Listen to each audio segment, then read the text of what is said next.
생각해 보면 이 더위 때문에 우리나라에서도 수십 명의 사람들이 열사병으로 목숨을 잃었습니다.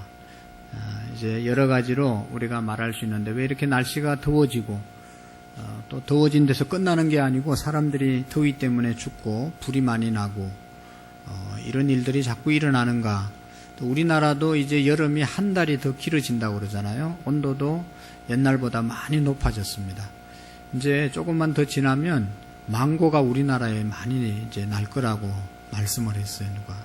그러니까 망고 먹으러 필리핀까지 안 가도 필리핀 날씨가 우리나라 날씨로 바뀝니다. 과학자들은 여러 가지 분석을 해서 말하지만, 저는 영적으로 볼 때 주님 오실 때가 자꾸 가까워 왔기 때문에 자연에 여러 가지 재해가 생기고 우리의 삶이 또 여러 가지로 사고가 많이 일어난다 생각이 됩니다. 그래서 이럴 때일수록 우리가 영적으로 무장하고 깨어있는 우리의 믿음이 되어질 수 있기를 바랍니다. 여러분, 그 노회찬 의원이라는 사람을 우리가 잘 알고 있습니다. 이분이 우리나라의 아주 훌륭한 정치인이었고 또 노동운동가였던 것을 우리가 압니다. 국회의원으로서 3선 3번이나 당선이 되고 정말로 노동자들을 위해서 많은 일을 하려고 했고, 우리 한국 정치에 참 진보적인 그런 입장에서 많은 것을 개혁하려고 애를 썼던 그런 사람 중에 한 사람입니다.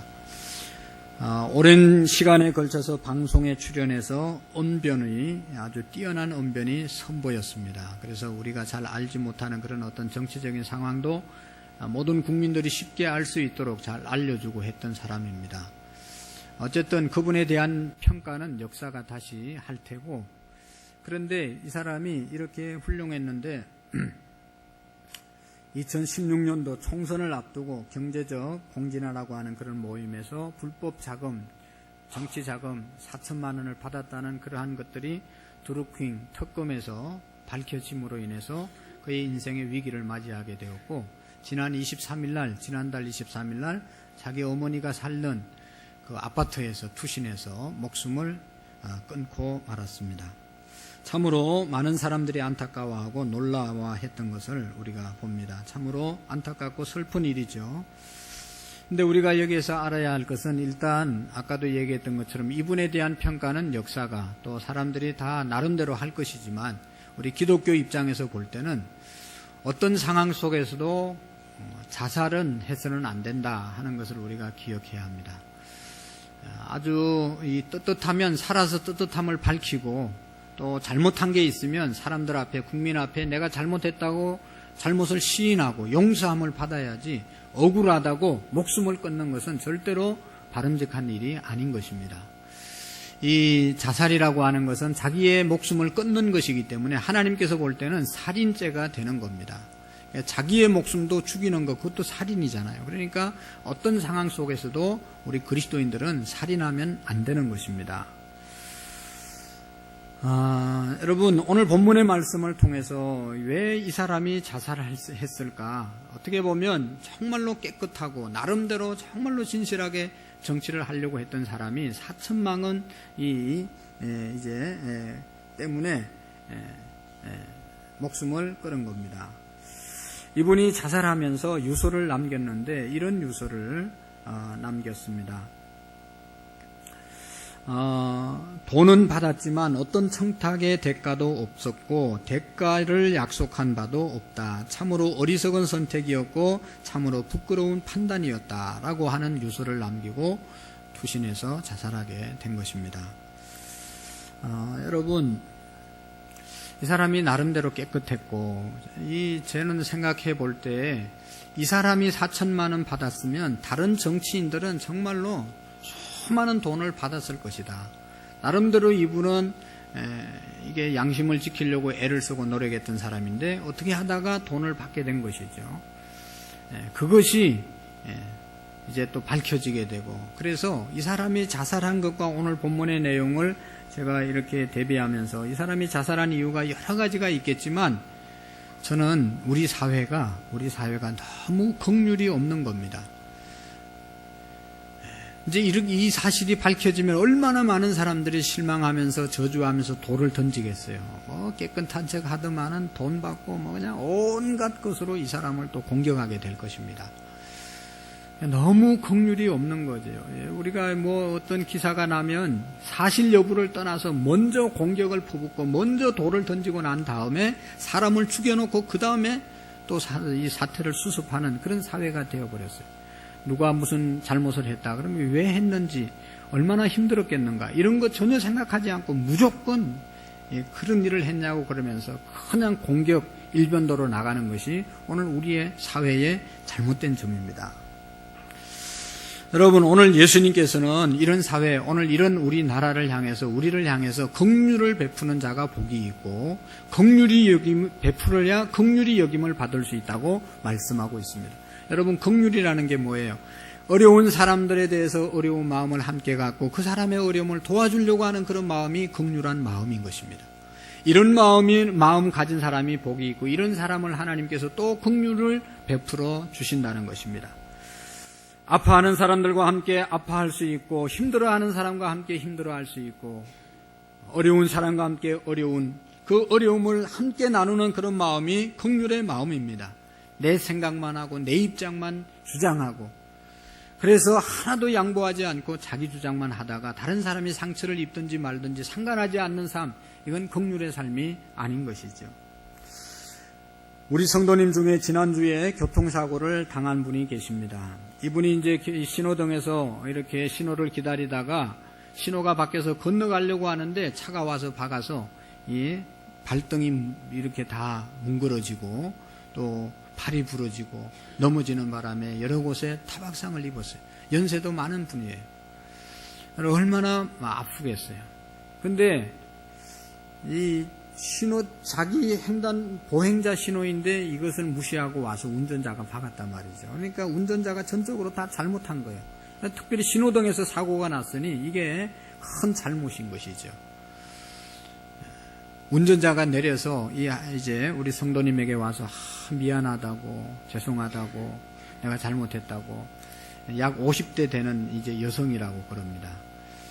이분이 이제 자기도 그게 사고가 당해서 아파서 죽겠는데 그냥 아픈데 누워가지고 쓰러져가지고 하시는 이야기가 우리가 신방 가니까 두 가지를 얘기했어요. 하나는 이렇게 더운데 왜 신방을 왔냐고 이렇게 신방 올까봐 내가 연락을 안 했느냐고 권사님들 또 셀 식구들이 가서 이제 위로하고 하니까 이 더운 날 오셨냐고 얼마나 덥냐고 얼마나 수고스럽냐고 그러면서 막 우리를 자기 아픈데도 우리 생각을 더 많이 하는 거예요. 그리고 이분이 하는 얘기가 그 자기를 이렇게 가해했던 치었던 이 운전자를 향해서 자기가 그랬다는 거예요. 나는 괜찮으니까 아픈 건 내가 아플 거니까 당신 그냥 가라고. 아니 어차피 다쳤는데 왜 그렇게 걱정하냐고 딸 같은 사람이고 그래서 이 운전자를 보니까 딸 같고 그 다음에 막 걱정하는 그런 모습들이 얼굴에 비춰지니까 너무 안타까운 거예요. 자기도 아프지만 상대방을 볼 때 자기 가해자를 볼 때 너무 마음이 아픈 거예요. 그러니까 돌아가라고 괜찮다고 나는 내가 병원에 가가지고 입원하고 그럴 테니까 가라고 그렇게 돌려보냈다는 것 아니겠어요. 여러분 이게 뭐예요? 긍휼의 마음입니다. 여러분 이 말을 듣고 어떻습니까? 화가 납니까? 잘했다고 박수가 나옵니까? 그래야 된다고 생각을 합니까? 보통 세상 사람들은 교통사고를 이렇게 당하면 어떻게 하겠어요? 운전자가 내려서 아이고 미안하다고 내가 잘못했다고 그러면 그러냐고 뭐 실수할 수도 있고 그렇죠. 아픈 건 내가 아플 테니까 이제 돌아가라고 그렇게 돌려보냅니까?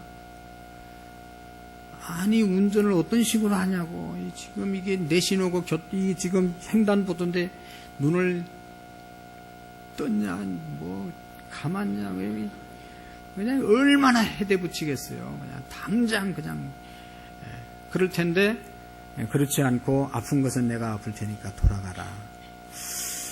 여러분 이렇게 이야기한 사람을 향해서 사람들이 아이고 바보 같은 사람이라고 얘기하겠죠.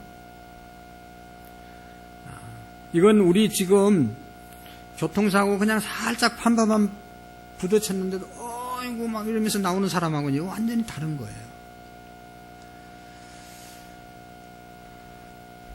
나도 아프지만 나 때문에 걱정할 상대방을 생각하면서 그분에게 불쌍히 여기는 마음 갖는 것, 이것이 바로 긍휼의 마음인 것입니다. 이렇게 살면요, 세상은 바보라고 얘기하고 손해보는 사람을 바보 취급하고 어리석은 사람이라고 이야기합니다. 그러니까 우리가 예수님의 말씀, 하나님의 자녀로서 예수님 말씀 지켜 산다는 것이 결코 쉬운 일이 아니에요. 세상은 아주 깐깐하게 손해보지 않고 다 자기 것 챙기고 더 많이 받아내야 잘했다고 생각을 하는 거예요. 그러나 예수님의 말씀은 긍휼을 베풀면서 살아라. 나도 어렵지만 더 어려운 사람들을 향해서 내 마음을 넓히고 그들을 도우면서 살으라고 말씀하고 있습니다. 의에 줄이고 목마른 자는 복이 있다. 의에 줄이고 목마른 자의 삶을 살아야 되는 것입니다. 여러분, 우리가 하나님의 말씀을 듣고 그 말씀을 듣고 실천하지 않으면 안 들은만 못하는 경우가 얼마나 많은지 모릅니다. 여러분, 우리가 교회 나오면서 하나님의 말씀을 들으면서 들은 말씀을 내가 의도적으로 순종하고 그래서 그 말씀대로 살려고 노력하지 않으면 안 들은 것만 못할 때가 많이 있어요. 점점 우리가 나쁜 사람으로 더 완악한 사람으로 바뀌어지거든요. 어린아이에게 부모님이, 선생님이 이렇게 하면 안 된다, 위험한 곳에 놀아서는 안 된다 그러면서 아이를 자꾸만 이렇게 저렇게 좋은 길로 선도하는데도 불구하고 그냥 선생님의 말씀 무시하고 부모님 말씀 무시하고 점점 자기가 알면서도 안 지키고 알면서도 순종하지 않으면 결국은 그 아이는 안 들은 것보다 더 나쁜 아이가 되어지는 것을 볼 수가 있습니다. 사랑하는 성도 여러분, 우리가 하나님을 믿으면서 하나님의 말씀에 순종하려고 하는 그런 훈련이 우리에게 되어져야 합니다. 긍휼히 여기는 자가 복이 있다. 긍휼히 여김을 받을 것이다. 그러면 여러분, 이제는 정말로 내가 힘든 일 하는 사람들, 어렵게 살아가는 사람들을 보면 내가 도와줄 사람들이 있으면 도우려고 하는 그런 마음으로 우리가 살아야 오늘 들은 말씀이 의미가 있다는 겁니다. 말씀은, 좋은 말씀은 다 듣고 실천하지 않으면 안 들은만 못하나. 왜냐하면 야고보서에 보면 듣고 행하지 않고 알고 행하지 않는 것은 죄가 되느니라. 그것을 오히려 더 이용하는 나쁜 사람이 되어진다는 것입니다. 오늘 성경의 복은 긍휼을 베푸는 자는, 여러분, 앞에 4가지 복을 얘기했어요. 심령이 가난한 자가 복이 있다. 심령이 가난한 자는 마음이 가난하기 때문에, 심령이 가난하기 때문에 하나님이 도와주시지 않으면, 하나님을 의지하지 않으면 살 수 없는 마음이 심령이 가난한 사람이에요. 이런 사람은 늘 애통하면서 살아갑니다. 하나님이 안 도와주시고 하나님만 바라보는 사람은 늘 하나님께 애통하는 마음이 있어요. 애통하면 마음이 온유한 마음이 되는 겁니다. 내 마음대로 하고 싶고 내가 할 수 있는 일이지만 하나님의 말씀에 내 혈기와 내 모든 것을 순종하는 온유한 마음으로 바뀌어지게 되는 거예요. 그런 사람은 하나님의 나라, 하나님의 의를 줄이고 목마른 자가 되어지는 것입니다. 그리고 그런 사람의 상태가 되면 긍휼을 베푸는 삶을 산다. 이 긍휼이라는 것은 앞에 4가지는 하나님 앞에서 나의 성품이고 내 혼자 갖는 성품이고, 긍휼은 다른 사람에게 베푸는 성품입니다. 긍휼은 다른 사람에게 베푸는, 다른 사람과의 관계에 있어서 이게 성품이 긍휼이라는 성품입니다. 긍휼은 하말이라는 말인데 히브리어로 불쌍히 여겨 도와주는 마음, 이것이 바로 긍휼의 마음입니다. 이웃에 대해서 불쌍히 여기는 마음, 가난한 사람들, 병든 사람들, 옥에 갇힌 사람들, 불행한 사람들에게 사랑을 베풀고 도와주려고 하는 긍휼의 마음, 이것이 바로 진정한 긍휼인 것입니다. 내가 어려움을 이제 당했을 때 이웃을 불쌍히 여기면 나도 하나님 앞에서 불쌍히 여김을 받을 수가 있습니다. 내가 남의 허물을 덮어주면 그 사람이 나의 허물을 덮어줄 수도 있습니다. 내가 남을 위해서 기도해주면 남도 나를 위해서 기도해 줄 수 있습니다. 그러나 여러분, 내가 다른 사람에게 긍휼을 베푼다 하더라도 그분이 내게 긍휼을 안 베풀어 줄 수도 있어요. 내가 다른 사람을 위해서 긍휼의 기도를 드린다 하더라도 나를 위해서 기도하지 않을 수도 있어요. 그러나 우리가 분명히 알아야 할 것은, 내가 다른 사람에게 긍휼을 베푸는데 그 사람이 나에게 긍휼을 베풀지 않는다 하더라도 하나님께서는 우리에게 긍휼을 베푸신다는 겁니다. 내가 다른 사람을 위해서 기도했을지라도 그 사람은 나의 기도에 대해서 아무런 마음의 표현이 없다 하더라도 하나님은 긍휼의 기도를 받으셔서 우리를 긍휼히 여겨 주신다는 것입니다. 하나님이 우리의 긍휼을 갚아주시는 것입니다. 어떤 사람이 어려움에 빠져 도움을 요청할 때 그를 불쌍히 여겨서 도와주시면 하나님께서 그러한 어려움에 그러한 이제 것을 보시고 내가 어려움에 빠졌을 때 하나님께서 나를 도와주시는 것입니다. 그러나 이웃이 부르짖을 때 모르는 척하고 도와주지 않으면 내가 하나님께 부르짖을 때도 하나님께서 우리의 부르짖음을 외면하실 수 있다는 것입니다. 우리가 위급한 일을 당해서 부르짖는데 하나님이 응답이 없으면 우리는 한번 생각해 봐야 됩니다. 나는 이웃의 긍휼에 대해서, 어려움에 대해서 얼마나 긍휼을 베풀었는가를 한번 생각해 보시기를 바랍니다. 여러분, 우리가 긍휼을 베풀어야 되는 이유가 어디에 있습니까? 긍휼을 베풀어야 되는 이유는 하나님의 속성, 내가 믿는 하나님 아버지가 긍휼의 하나님이시기 때문에 오늘 저와 여러분들이 긍휼의 삶을 사셔야 되는 것입니다. 예레미야 애가 3장 22절에 보면 여호와는 자비와 긍휼이 무궁하심으로 우리가 진멸되지 아니하였나이다. 이것이 아침마다 새로우니 주의 성실하심이 크도소이다. 주님이 하나님이 자비와 긍휼이 무궁하시기 때문에 오늘 우리가 진멸되지 아니하고 이 자리에 있다는 것입니다. 하나님께서 우리에게 긍휼을 베풀어 주셨기 때문에 오늘 우리 모두가 이 자리에 와서 하나님 앞에 예배하는 자가 되었다는 것입니다. 여러분 생각해 보세요. 우리는 어떻습니까? 여러분 어젯밤에 살인한 사람, 어젯밤에 도적질하고 온 사람, 어젯밤에 간음하고 온 사람이 내가 아는 사람이 여기 와서 앉아 있다고 하면 그 사람을 볼 때 어떻게 보겠어요? 저 도둑놈이 와서 앉아있네. 저 도둑놈이. 그러면서 도둑질하고도 아주 떳떳하게 와서 앉아있네. 그래서 얼마나 속으로 경멸하면서 멸시하겠어요. 자기도 똑같은 죄인이면서 말이죠. 그러나 하나님은요, 다 아시면서도 오늘 다 용서해 주신 거예요. 다 긍휼을 베풀어 주셔서 오늘 우리가 여기에 와 있는 것입니다. 우리가 버림받지 않고 진멸당하지 않은 것, 오늘도 우리에게 하나님의 긍휼이 없었다면 아무도 여기에 올 수가 없는 겁니다. 그런 거로 오늘 저와 여러분들은 긍휼을 받았기 때문에 긍휼을 베푸는 삶을 살아야 된다는 것입니다. 사도 바울은 디모데전서 1장 13절 14절에서 이렇게 얘기했습니다. 내가 전에는 해방자요 핍박자요 포행자였으나 도리어 긍휼을 입은 것은 내가 믿지 아니할 때에 알지 못하고 행하였음이라. 우리 주의 은혜가 그리스도 예수 안에 있는 믿음과 사랑과 함께 넘치도록 풍성하였도다. 할렐루야. 전에는 내가 해방자였다. 예수 믿는 사람들 해방하고 예수 믿는 사람들 핍박하고 그런 일을 했지만 하나님께서 긍휼히 나를 여기셔서 오래 참으시고 그래서 용서해 주셨기 때문에 지금 내가 예수님 전거하는 사람이 되었다. 하나님의 긍휼이 있었다고 고백하고 있는 것입니다. 우리 예수님께서 우리에게 베풀어 주신 긍휼과 은혜는 한이 없습니다. 여러분 어떻습니까?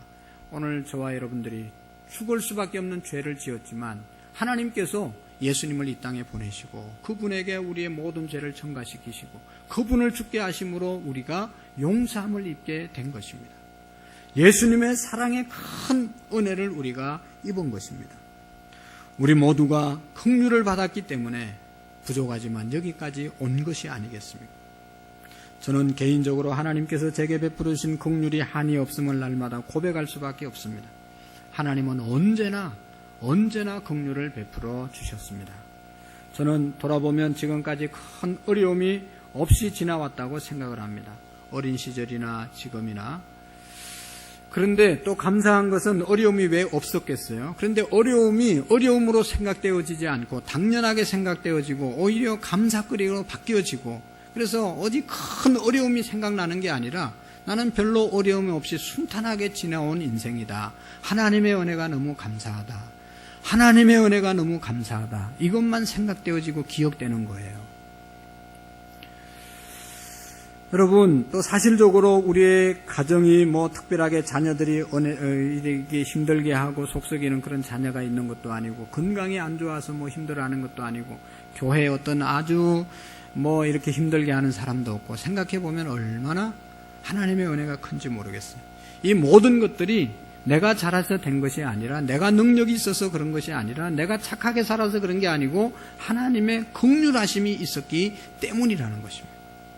여러분의 생애는 어떻습니까? 여러분, 어떤 사람은 의사가 이 병으로 죽습니다. 소망이 없습니다. 이제 곧 돌아가십니다. 라고 진단하는 그런 병이 걸린 사람이 있어요. 의사는 다 죽는다고 그러는데도 살아나는 사람이 있어요. 또 의사가 진단하기에 이건 뭐 별 병이 아닙니다. 며칠 있으면 낫습니다. 걱정하지 마십시오. 아무 병도 아닙니다. 그런데 그 사람이 죽습니다. 여러분, 어떤 사람이 병들어서 죽고 어떤 사람이 병들어도 살아납니까? 생각해보면 하나님의 은혜가 임한 사람은 죽을 병에 걸렸어도 다시 살아납니다. 그러나 하나님의 은혜가 없는 사람은 아무 병도 아닌데 그냥 감기 같은 병에 걸려서도 목숨을 잃는 사람들이 있습니다. 하나님의 은혜가 없으면 오늘 우리가 이 자리에 앉아 있을 사람이 아무도 없다는 것입니다. 하나님의 은혜 때문에 우리가 지금 이곳에 있는 것입니다. 그래서 지금까지 지나온 것 주의 크신 은혜라 고백하지 않을 수 없는 것이죠.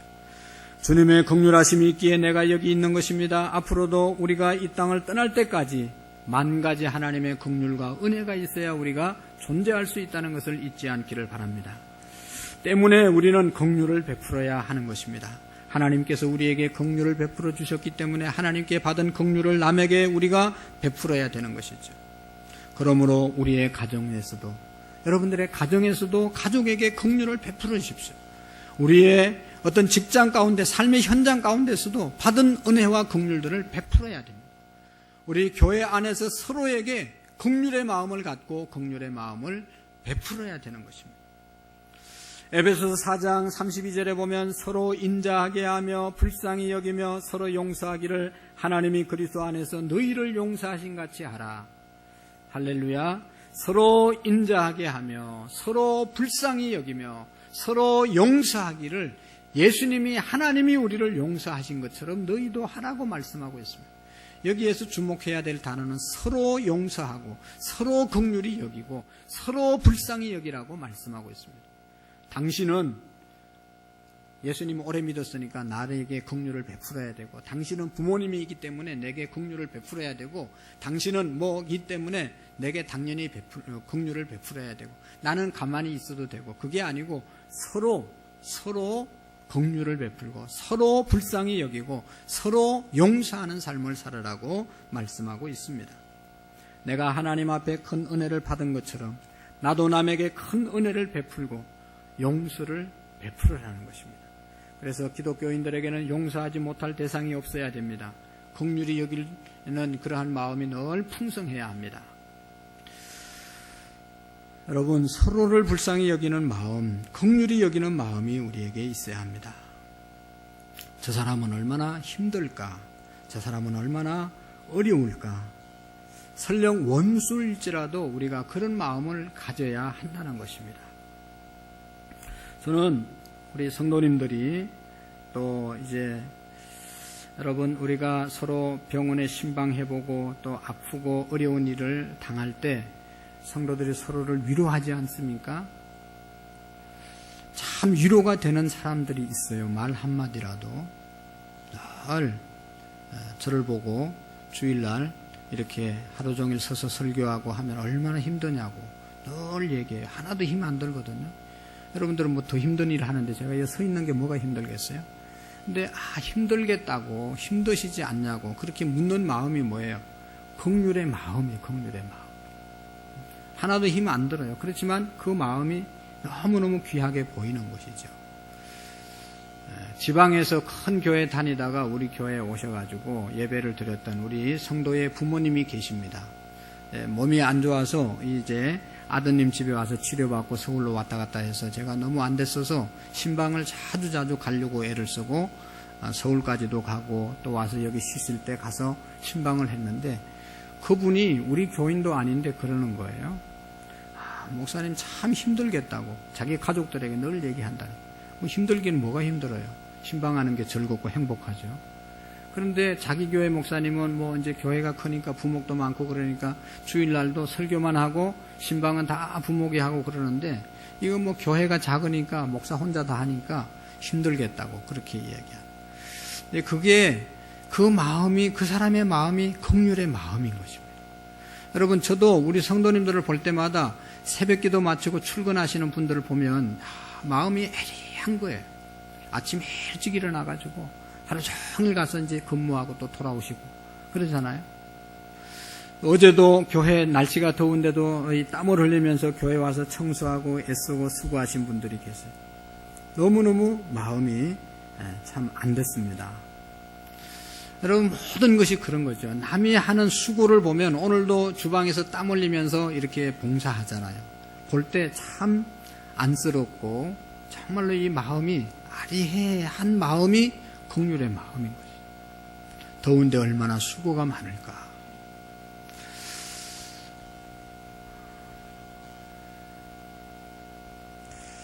우리가 금요일, 목요일마다 무료급식을 하는 그런 이제 수고하시는 분들이 계시는데 정말로 땀을 흘리면서 그냥 장화 신고 이게 앞치마하고 얼마나 힘든지 몰라요. 그래도 감사하면서 하는 분들, 그런 마음들이 너무너무 귀한 것이죠. 교회 곳곳 다 얘기하지 않아도 여러분 많은 분들이 긍휼의 마음을 가지고 긍휼의 사역을 하는 거예요. 어떤 성도님은 그냥 한 주만 안 나와도 찾아가고 또 뭐 병원에 있다고 그러면 가서 찾아보고 기도해주고 간식을 사다 주고 하는 그런 긍휼 사역하는 분들이 얼마나 많은지 너무너무 귀한 분들이죠. 사랑하는 성도 여러분, 가난한 사람들에게 먹을 것을 주면 하나님 앞에서 내가 먹을 것을 얻게 되는 것입니다. 이웃의 허물을 덮어주면 하나님께서 우리의 허물을 덮어주십니다. 내가 원수를 용서해주면 나의 죄도 용서함을 하나님 앞에서 받을 수가 있습니다. 불쌍히 여기는 마음, 사랑하는 마음 갖는 것, 그것이 바로 하나님께서 기뻐하는 긍휼의 마음인 것입니다. 목요일마다 우리가 아무런 대가도 없이 또 우리가 뭐 아무런 조건 없이 무료급식 하는 것, 이게 얼마나 귀한 긍휼입니까? 지난 금요일 날 우리 안산 주변에 있는 개척교회 목사님들이 저하고 별로 아는 분들도 아니고 친분도 별로 없고 아무런 관계가 없는 분들인데 우리 교회에서 이제 매년마다 대접하는 그런 시간을 갖습니다. 얼마나 귀한지 몰라요. 격려가 되고 이 무더운 여름에 불러서 우리가 삼계탕을 대접하고 그분들에게 우리 교회나 제가 받을 게 아무것도 없어요. 그렇지만은 순수하게 그들의 수고를 격려하면서 대접하는 것이죠. 이게 진정한 긍휼이라는 것입니다. 뭘 얻을 것을 기대하고 베푸는 것, 이건 진정한 긍휼이 아닌 것입니다. 예수님은 긍휼히 여길 줄 아는 사람, 그 사람을 하나님께서 쓰시는 것입니다. 여러분, 우리나라 사람들이, 우리나라 학생들이 공부도 머리도 좋고 공부도 많이 하는데 세계적인 인물이 나온 사람이 없습니다. 왜 그렇습니까? 이게 머리는 좋고 공부는 많이 하고 아는 것은 많은데 자기만을 위해서 사용하고 자기만을 위해서 쓰니까 이게 하나님께서 쓰지 않는 겁니다. 가진 것 가지고 아는 것 가지고 있는 것 가지고 나누고 베풀고 긍휼을 베풀어야 하나님께서 그의 인생의 지경을 점점 넓혀주시는 것이죠. 여러분, 세계적인 부자가 우리나라에서 안 나오는 것도 마찬가지입니다. 자기가 가진 것, 정말로 세계 이제 어려운 사람들을 위해서 쓰고 나누고 베풀고 자꾸만 하면 하나님께서 더 크게 축복하실 텐데 자기가 받은 것으로 거기에서 끝이니까 더 큰 축복을 받을 수가 없는 것이죠. 성경에 보면 다윗과 같은 사람은 얼마나 긍휼을 많이 베풀었습니까? 왕이 되고 난 다음 자기를 죽이려고 쫓아다녔던 그러한 사울 왕의 가정을 거두고 그의 조카를 거두고 자기 아들처럼 자기 밥상에서 거두는 그런 모습을 볼 수가 있습니다.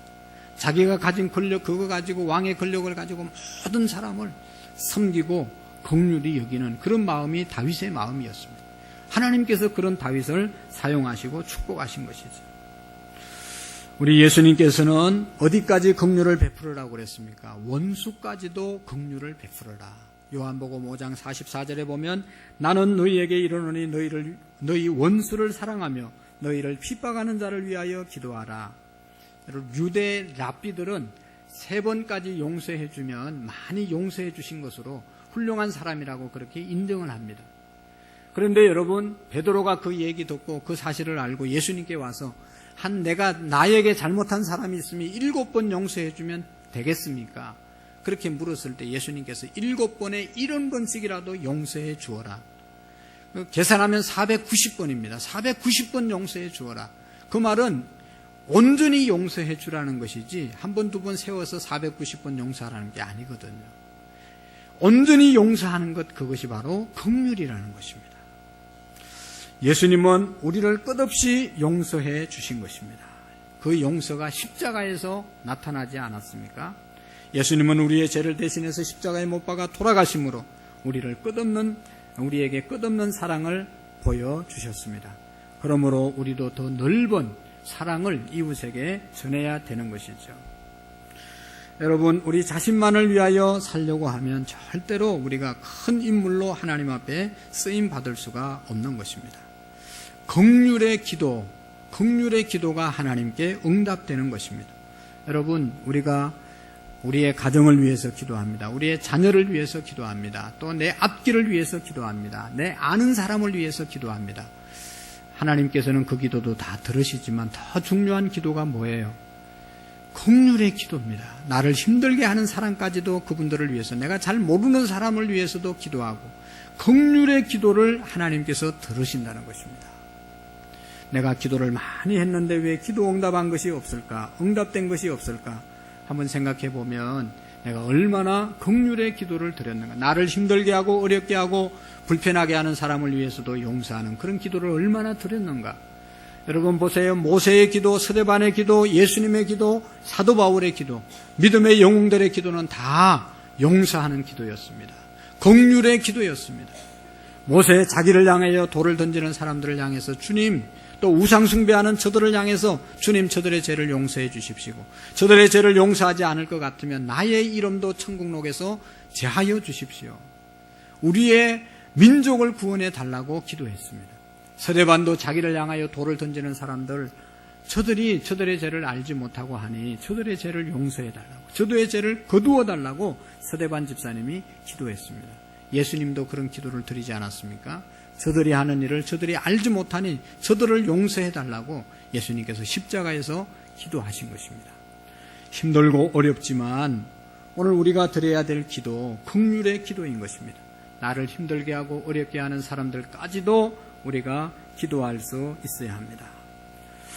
사랑하는 성도 여러분, 우리 주변에 보면 특별히 이번 여름에 큰 사고를 당하고 자연재해를 당하고 어려움을 당해서 목숨을 잃은, 또 재산을 잃은 사람들이 얼마나 많이 있습니까? 얼마 전에 이제 우리 노회 안에서도 대구에 있는 교회인데 교회 불이 나가지고 다 타버렸습니다. 그 교회 다니는 초등학교 4학년 아이가 조금 지능이 떨어지는데 부모님이 그 교회에 나오고, 그런데 이게 가스레인지에 불을 붙여가지고 이 교회 다니면서 이렇게 불을 낸 거예요. 이렇게. 그래가지고 다 타버렸습니다. 얼마나 안타깝습니까? 그래서 도움을 요청해서 우리가 약간의 헌금을 보내드렸습니다.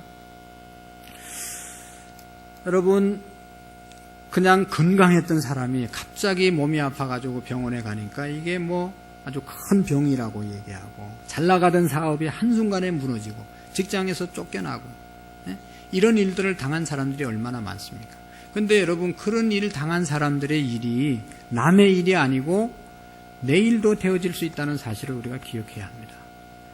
그 교회에 불난 것이 우리 교회도 불날 수 있는 겁니다.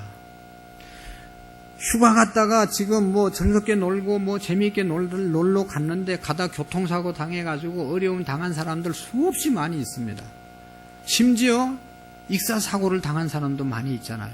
근데 그 사람들의 일이 그 사람들의 일만 아니고 나도 우리도 그런 일을 당할 수 있다는 것이죠. 얼마든지. 그러니까 어떻게 그렇게 해서 그렇게 됐냐고 정죄하거나 그렇게 말할 게 아니고 불쌍히 여기고 겸손하게 나도 그 일을 당할 수 있기 때문에 그 일 당한 사람에 대해서 긍휼의 마음을 가져야 된다는 것입니다. 어제 아침에 제가 집에서 아침 한 7시에 나왔는데 나오면서 미역국에 불을 켜놨어요. 아니 먹지도 않으면서 그걸 왜 켜놨는지 모르겠어요. 우리 집 사람이 하도 그 미역국 안 끓여놓으면 상한다고 그래가지고 일어나자마자 그걸 불을 켜놨어요. 그리고 나와가지고 수련회 하느라고 뭐 그냥 왔다 갔다 하느라 잊어버리고 오후 4시쯤 됐는데 우리 딸이 집에 들어갔는데 온데 그냥 냄새가 나가지고 막 이렇게 지금 난리가 났어요. 할렐루야. 이게 안 끄고 오신 분 없었어요? 집에 지금 생각나죠? 여러분. 깠어. 아이고, 정신머리가 그래서 되겠냐고. 예? 그렇지만 어떻게 해요? 우리 모두가 그런 일을 당할 수 있는 거예요. 불은 안 났으니까 걱정하지 마세요. 여러분. 불 났으면 어떡할 뻔했어요. 근데 그게 남의 일이 아니고 오늘 우리 모두의 일이라는 것을 우리가 기억해야 합니다. 그러니까 큰 소리 치지 말고 겸손하게 예수님의 마음으로 긍휼의 마음을 갖고 살자는 것이죠. 운전하면서 여러분이 이 여름에 여러분 열받지 마시고 긍휼의 마음을 가지십시오. 아니 주차장에서 차 조금 늦게 빼면 어때요? 그거 뭐 1, 2분 차이 더 나겠어요? 그냥 그거 안 뺀다고 막 열받아가지고 왔다 갔다 하지 마시고 어디서든지 남이 당한 일 나도 다 당하는 겁니다. 남의 자식이 한 일 우리 자식은 안 그럴 줄 아세요? 다 똑같아요. 남 정죄하지 마시고 긍휼의 마음. 그런 일이 있었다면 어떻게 그런 일이 있었냐? 얼마나 마음이 아프냐? 얼마나 힘들고 괴롭겠냐? 위로해주고 격려해줘야지. 그럴 수가 있냐고 공격하는 그런 사회가 돼서는 안 된다는 것이죠. 여러분 우리 교회 안에 여러분들의 가정 안에서 여러분들 우리가 있는 그곳에는 긍휼이 풍성한 은혜가 있기를 축복합니다. 기도하시겠습니다. 하나님 아버지 감사합니다. 긍휼히 여기는 자가 복이 있나니 그들이 긍휼히 여김을 받을 것임이라고 말씀하셨습니다. 하나님 아버지 우리 모두가 부족하고 연약하고 죄인입니다. 하나님의 긍휼 때문에 이 자리에 있습니다. 하나님 아버지 우리 모두가 긍휼의 마음 가지고 하나님 긍휼을 베푸는 믿음의 삶을 살아갈 수 있도록 도와주옵소서. 예수님의 이름으로 감사하며 기도하옵나이다. 아멘.